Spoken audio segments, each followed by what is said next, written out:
తలస్నానం చేస్తుంది. తలస్నానము ఎంతమంది చేస్తున్నారు? వాళ్ళు కాదు, ఇక్కడ బొమ్మలు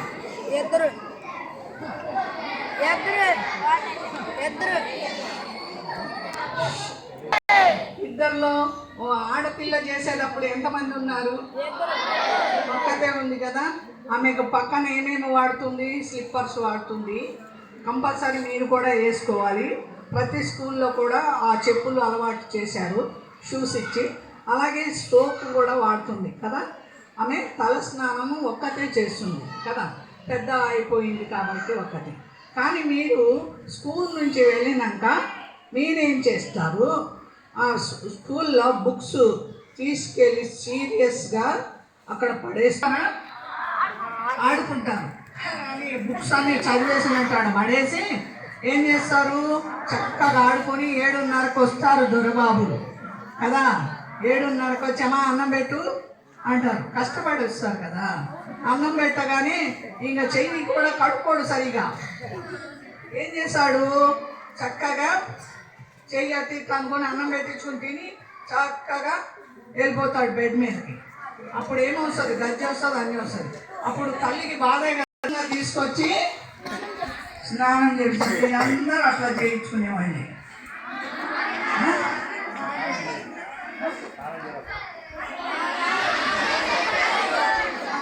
కదా. మీరు చేస్తారా? నిజంగా గుడ్ చిల్డ్రన్, గుడ్ బాయ్స్.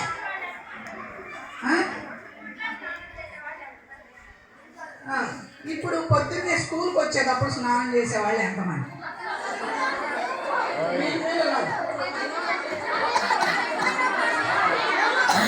కరవకూడదు. మనము చాలా సైలెంట్గా ఉండాలి కదా. అయితే మనము డిసిప్లైన్, ఏమి చదువు వచ్చినా రాకపోయినా డిసిప్లైన్ ముఖ్యం. కాకులాగా వాటికి చదువు లేదు కాబట్టి అరుస్తాయి. కాబట్టి మనం కూడా అరవకూడదు. చెయ్యెత్తామంటే చెయ్యెత్తడం అంతే, నిల్చడం అంతే. నోరెందుకు పని చేయడం కదా, అలుపు వస్తుంది.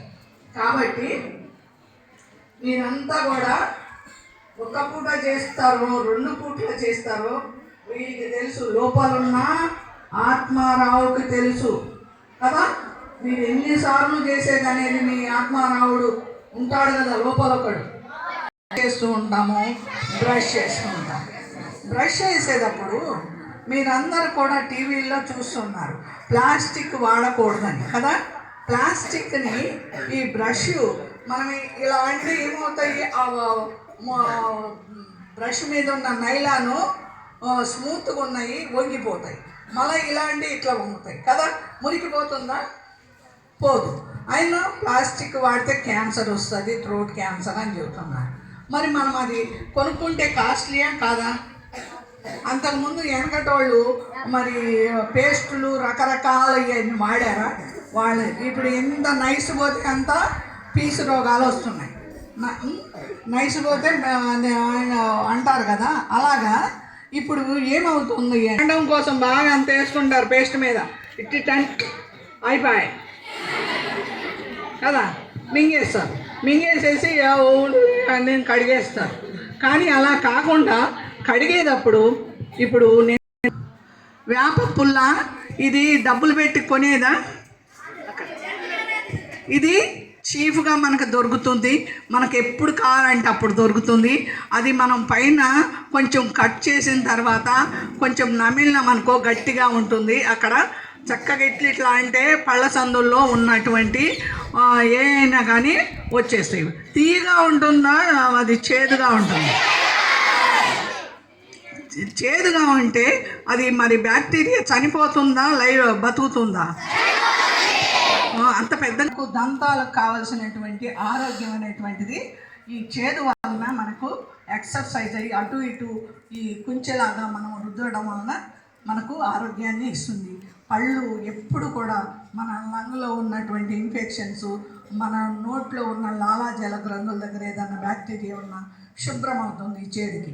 కాబట్టి మనము ఎక్కువగా దాన్ని చూసుకోవాలి. కొంతమంది టౌన్లో ఉన్న వాళ్ళు ఉంటారు, వేప పొలాలు తెచ్చుకుంటే కొంచెం దొరక్కపోవచ్చు. అటువంటి వాళ్ళు ఏం చేయాలి?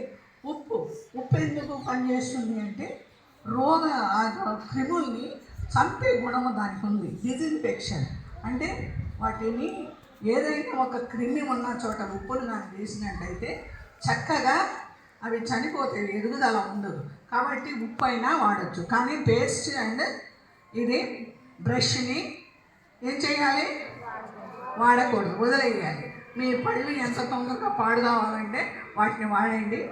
ఇది మాత్రము ఎప్పటికీ దీర్ఘకాలికమైనటువంటిది ఉండేటువంటిది. కాబట్టి